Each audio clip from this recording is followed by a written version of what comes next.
Hi there, and welcome to my office at the University of Manitoba. Today I'm going to talk about 21st century skills assessment for my 5th Read, Watch, Listen. Specifically the 21st century skills assessment going on at Napa New Tech High School. Although this video was produced to showcase a new type of tech-focused high school, after watching the video several times, I came to the realization that the technology side of the equation seemed to have little to do with why these students were so successful at developing the 21st century skills described in the video. I came to the conclusion that developing these skills so successfully boiled down to the way the teachers assessed and provided a constant stream of feedback. Certainly, the technological tools enhanced the teaching and the student experience. Especially the grade portal, the students used extensively to evaluate weak points in their skill set. But in my view, the focus on outcomes, improved assessment, and consistent feedback are the three main reasons students at Napa New Tech High School have been so successful at developing 21st century skills. A major learning outcome defined by the school was that they wanted students to learn how to collaborate in order to solve complex problems, a highly desirable 21st century skill to say the least. How they went about achieving this outcome was simple. They put the students into groups, gave them complex problems to solve, and provided constant feedback on how the groups were performing, while the group was in the process of solving the problems. Many traditional schools assign group work though, so why haven't these highly desirable 21st century skills been developed at a higher rate?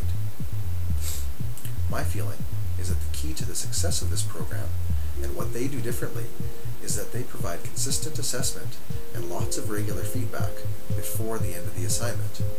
This provides students with the opportunity to make adjustments on the fly, and provides the educators with several teaching opportunities, rather than the old, here's your grade, you should have done this, but you're not going to get another chance to try this out until next year, at which point you'll have forgotten everything that I just told you. This method isn't working.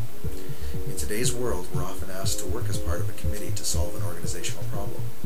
Group work in educational settings allows us to hone our collaborative skills before entering real-world settings.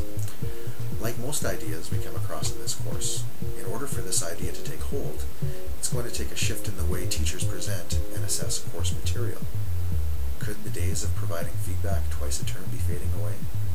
Could the days of regurgitating facts from a textbook be on their last legs? I, for one, was a student that loathed the idea of group projects in my courses. Are you kidding me? My mark is going to depend on someone else? I much preferred the memorizing of facts and the regurgitation of those facts at exam time. It was certainly an easier way to get an A, and if I didn't get that A, I had no one to blame but myself. Back then, my education was about getting the best grade, but for the most part, I wasn't really learning. When I think back now on what part of my education has helped me the most in my real job, those facts I remembered for exams, those are long gone.